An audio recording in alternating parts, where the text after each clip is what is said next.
তিলোত্তমা ঘটনায় দোষীদের শাস্তির দাবিতে অভিনব প্রতিবাদ। গত 9 আগস্ট আরজিকর হাসপাতালের সেমিনার হলে 31 বছর বয়সী এক মহিলা চিকিৎসকের অর্ধনগ্ন মৃতদেহ উদ্ধার করা হয়। এই চিকিৎসকের দেহে ছিল একাধিক মারাত্মক আঘাতের চিহ্ন। এই ঘটনার পর দেশ তথা সারা বিশ্বে তীব্র প্রতিবাদের জন্ম দেয়। কলকাতা সহ সারা বিশ্বের নারীরা রাত দখল করো শিরোনামে একটি প্রতিবাদ মিছিল করে। গণমাধ্যমে ব্যাপকভাবে স্থান করে নেয় ঘটনাটি। দোষীদের কঠোরতম শাস্তির দাবিতে আজও অব্যাহত রয়েছে আন্দোলন। গ্রামীণ হাওড়া জেলার ঝিকিরা গ্রাম পঞ্চায়েত এলাকার সম্পূর্ণ অরাজনৈতিক ঝিকিরা হাইস্কুলের প্রাক্তন ছাত্র সমাজ তিলোত্তমা ঘটনায় দোষীদের শাস্তির দাবি চেয়ে অভিনব প্রতিবাদে সামিল হলেন, যা হয়তো জেলা তথা রাজ্যের কোনো জায়গায় এখনো হয়নি। তিলোত্তমার অপর হওয়া নারকীয় অত্যাচারের শাস্তির দাবিতে রক্তদান ও রক্ত দিয়ে রাষ্ট্রপতিকে চিঠি লিখলেন, উই ওয়ান্ট জাস্টিস। লাগলে রক্ত আরও দেব, ন্যায় বিচার আদায় করেই নেব।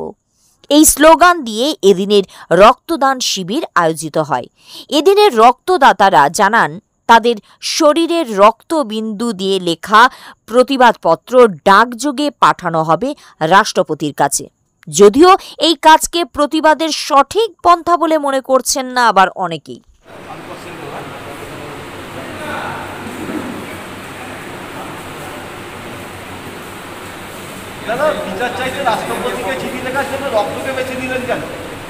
রক্ত দিয়ে বেছে দিলাম, তার কারণ হচ্ছে যে প্রতিবাদের অনেক রকম ভাষা আমরা নতুন নতুন করে দেখতেও পাচ্ছি, নতুন নতুন প্রতিবাদের ভাষাও তৈরি হচ্ছে এই পরিস্থিতিতে দাঁড়িয়ে।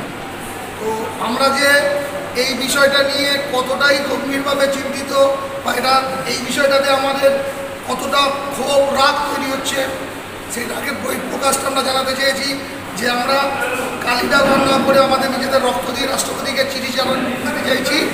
এই যে অন্যায়টা হয়েছে, এই অন্যায়টা শুধু একটা অন্যায় নয়, এটা শাসক তাকে চাপা দেওয়ার চেষ্টা করছে, যেটা আমাদের কাছে সবার কাছে ভয়ঙ্কর জিনিস। যে শাসক, যে পুলিশ আমাদেরকে রক্ষা করবে, আমাদের ন্যায় বিচার পাইয়ে দিতে সুবিধা করবে, সেই শাসক, সেই পুলিশ আজকে যারা অত্যাচারী তাদের পক্ষ হয়ে কাজ করছে, নির্যাতিতাকে যাতে বিচার না পায় সেই বন্দোবস্ত করছে। এটাতে রাগ চেপে রাখা যায় না। আমাদের রক্ত দিয়ে চিঠি লেখাটা একটা রাগের বহিঃপ্রকাশ বলতে পারেন, একটা প্রতিবাদ।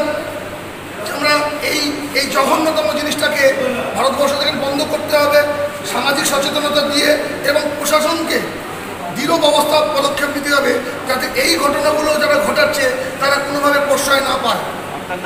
আমার নাম মুন্সিপাল পাছাল, আমি ঝিকির স্কুলের প্রাক্তন ছাত্র।